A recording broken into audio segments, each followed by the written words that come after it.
हम एजुकेशन को कैसे देखते हैं? Degrees, job profile, job title, grades, इन सब के थ्रू देखते हैं। लेकिन हमारी इंडिविजुअल पर्सनालिटी का क्या, हमारी इंडिविजुअल डेवलपमेंट का क्या, हमारी मॉरल वैल्यूज का क्या, हमारे पर्सनल एथिक्स का क्या, हमारे इंडिविजुअल कैरेक्टर का क्या एजुकेशन हमें ये सारी चीज़ें भी देती है? एक एजुकेशन शिक्षा के साथ साथ क्या वो हमें ये सारी चीज़ें भी प्रदान करती है? Everyone, it's Shagufta Shakeel and आज मैं आप सभी से बात करूंगी रियल एजुकेशन के बारे में।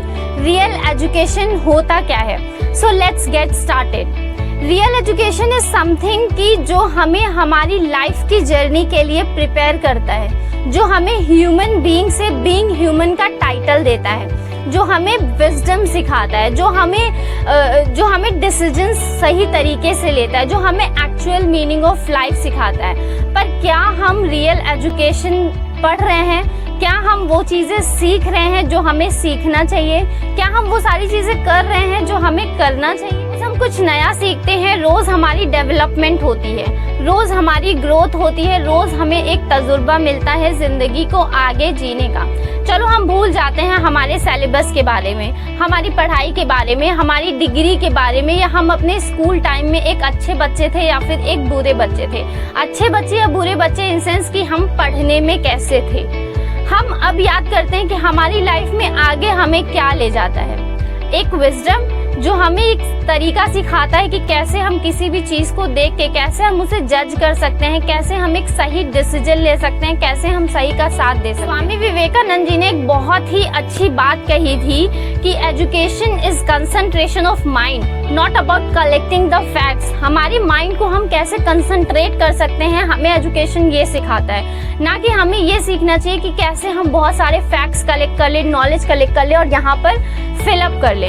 It's all about that. Albert Einstein ji ने भी एक बहुत ही अच्छी बात कही थी कि education is what one has forgotten about what one has learned in the school.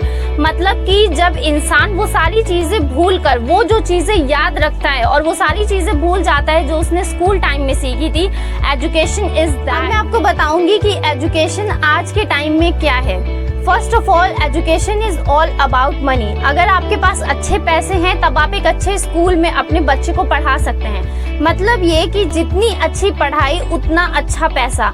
अगर आपके पास पैसे नहीं हैं तो आप अपने बच्चे को एक अच्छी एजुकेशन नहीं दे पाएंगे। Second thing is degree. Degree is something कि अगर आपके पास बहुत ही अच्छी डिग्री है, मीन्स आपके बच्चे के परसेंटेज बहुत अच्छे हैं या फिर आप टॉप कर रहे हैं स्कूल में, तभी आपको एक अच्छे कॉलेज में या एक अच्छी यूनिवर्सिटी में एडमिशन मिल सकता है, वरना नहीं मिल सकता। Third thing is syllabus. Syllabus भी अगर किसी भी स्टूडेंट से पूछा जाए तो उन्हें भी ऐसा लगता है कि अभी भी सिलेबस में बहुत सारे ऐसे चेंजेस होने चाहिए जो एक बच्चे की सेल्फ ग्रोथ के लिए भी इम्पॉर्टेंट हो।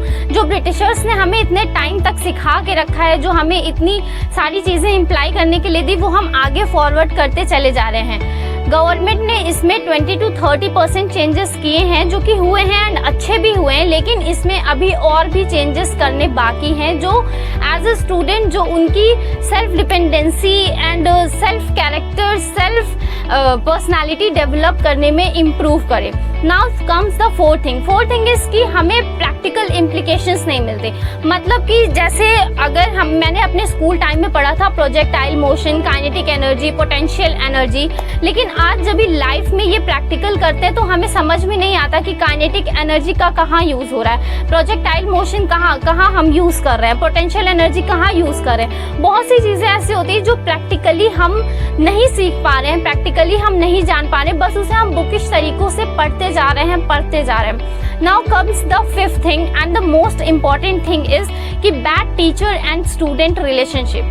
पहले टाइम में ऐसा होता था कि बच्चे के मन में अगर कोई भी बात है तो वो टीचर से बताते थे, लेकिन आज के टाइम में ऐसा है कि बच्चे टीचर से स्कैर है, डरते हैं, ना कि उनकी रिस्पेक्ट करते हैं। तो कहीं ना कहीं ये रिस्पेक्ट जो है ये एक चीज़ है कि स्टूडेंट्स कहीं ना कहीं अगर अच्छे हैं तो बच्चे उनसे अपनी बातें शेयर करने में बहुत हिचकिचाते नहीं हैं, उनसे अपनी बातें शेयर करते हैं। लेकिन कभी कभी ऐसा होता है कि बच्चे डर के मारे या फिर ये सोच के कि लोग क्या सोचेंगे या फिर लोग कहीं उन्हें क्रिटिसाइज ना करने लगे, इसीलिए वो अपनी बातों को नहीं रख पाते। तो ये भी एक बहुत ही मेजर आज के ज़माने में ऐसा है, आज की एजुकेशन में ऐसा है कि ये स्टूडेंट्स और टीचर्स का ये जो रिलेशनशिप है इसे सुधारने की बहुत ज़्यादा ज़रूरत है। So now comes what the real education is. Real education कैसी होनी चाहिए? रियल एजुकेशन ऐसी होनी चाहिए कि जिसमें बच्चों के स्किल्स को डेवलप करने के लिए बहुत कुछ किया जाए, जिसमें बच्चे अपनी moral values, life skills, personal ethics, good citizenship होने की चीज़ें, मतलब उनका ऑल टाइप ऑफ डेवलपमेंट हो। मैं ऐसा नहीं कह रही हूँ, डोंट टेक मी रॉन्ग, कि पढ़ाई नहीं होनी चाहिए, पढ़ाई भी होनी चाहिए, लेकिन साथ साथ उन्हें ये सारी चीज़ों पे भी ध्यान देना चाहिए। एसिमिलेशन ऑफ गुड आइडियाज़, जैसे कि बहुत सारे बच्चे होते हैं, उनके पास इतने सारे आइडियाज़ होते हैं बट वो किसी के भी सामने रखने से डरते हैं कि कहीं उन्होंने बोला तो कहीं वो क्रिटिसाइज ना हो। बहुत सारी डिस्कशन क्लासेस चलानी चाहिए। डिस्कशन क्लासेस इज समथिंग कि जब आप बच्चों के सामने जाएं एंड उनसे बोले कि आज आपके पास क्या है डिस्कस करने के लिए, आप क्या सीखना चाहते हैं, आप क्या बताना चाहते हैं। बच्चे अपना पैशन फॉलो करें। पैशन इन सेंस कि जैसे आप क्लास में गए, आप ये बोलो कि आज मैं आपको कुछ नया बताऊंगी या फिर आज हम कुछ नया सीखेंगे, तो आप क्या नया सीखना चाहते हो। तो ऐसा ना हो कि उसमें सिर्फ बच्चों के 2-3 बच्चों के ही हाथ उठे। एटलीस्ट 60 to 70% बच्चे ऐसे हों जिनके हाथ उठने चाहिए, जिनको ये होना चाहिए कि हाँ, हमें कुछ नया सीखना है, हमें कुछ नया करना है। आज के टाइम में पेरेंट्स भी इतना ज़्यादा प्रेशराइज होके चलते हैं कि कहीं अगर बच्चों को ये सारी चीज़ें नहीं मिली या अच्छे ग्रेड्स नहीं आए तो वो लाइफ में कुछ कर नहीं पाएगा या फिर उसकी लाइफ बर्बाद हो जाएगी। या फिर लोग समाज के हिसाब से चलते हैं, समाज की सोच के हिसाब से चलते हैं। अगर बच्चा अगर एक स्पोर्ट्समैन बनना चाहता है तो समाज बोलेगा कि नहीं, आप ऐसे नहीं कीजिए, आप ऐसे मत बनाइए, आगे चल के इसका कोई स्कोप नहीं है। तो माँ बाप भी बोलते कि नहीं, पढ़ाई इज़ द अल्टीमेट थिंग, आपको पढ़ाई करके ही कुछ करना है। तो लेट मी टेल यू कि ये सारी चीज़ें करने से सिर्फ बच्चा दबता चला जाता है, प्रेशराइज होता चला जाता है। It won't ever grow up.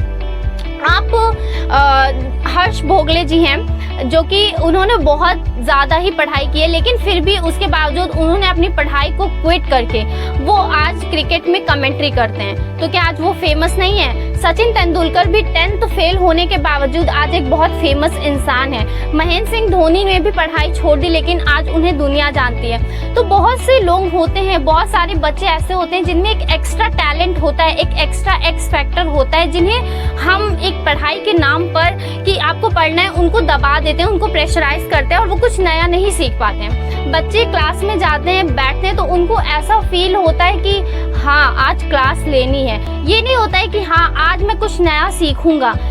वो आर्ट ऑफ लाइफ और पार्ट ऑफ लाइफ में डिफरेंशिएट करना भूल जाते हैं। उन्हें ये लगता है कि स्कूल जाना है, स्कूल में बैठना है, पढ़ाई करनी है, होमवर्क करना है, देन वापस आना है। तो ये उनके लिए पार्ट ऑफ लाइफ हो जाता है। वो आर्ट ऑफ लाइफ को समझ ही नहीं पाते कि उन्हें आज उठना है, उन्हें आज कुछ नया सीखना है, कुछ नया करना है जो उनको अपनी लाइफ में आगे चल के काम आने वाला है। तो बच्चे बहुत ज़्यादा ही इस चीज़ से प्रेशराइज हो जाते हैं।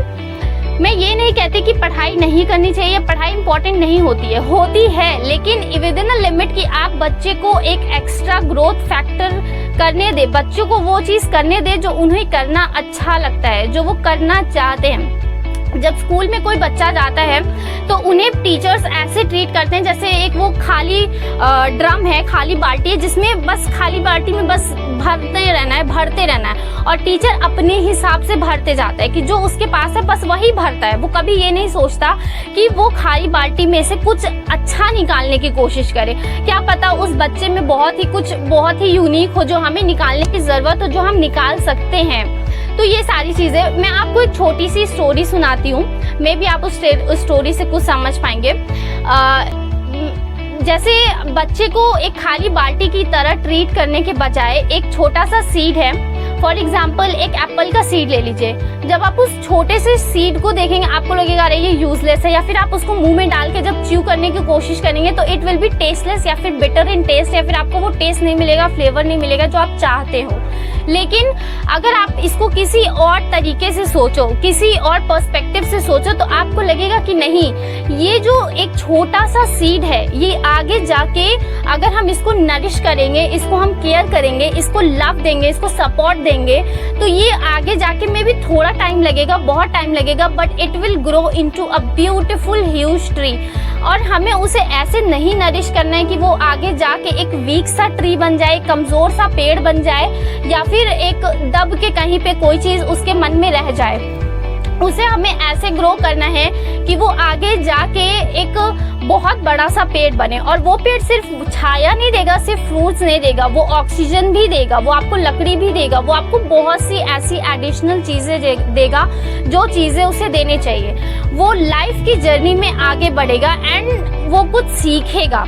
हमें बच्चों को अभी भी समझने की कोशिश करनी चाहिए as a parent, as a teacher, as a guidance, as a human being. हमें उन्हें ह्यूमन बीइंग नहीं बनाना है, हमें उनको एक बीइंग ह्यूमन वाली पोजीशन तक लेके जाना है जहाँ वो कुछ नया सीखे।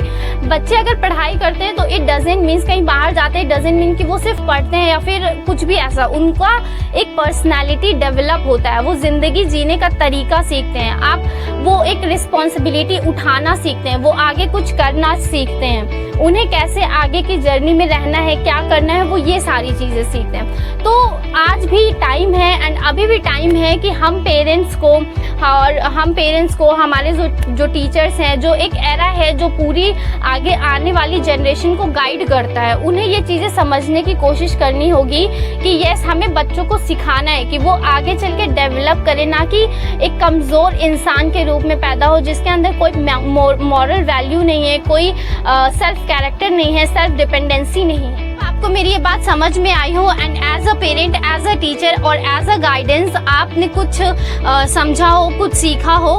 मैंने ये थोड़ी सी कोशिश की है कि मे बी आपको कुछ चीज़ें समझ में आए। मैंने एक ओपिनियन रखने की कोशिश की है, बच्चों की प्रॉब्लम्स को बताने की कोशिश की है। होप आपको मेरी ये वीडियो अच्छी लगी हो। Thank you so much.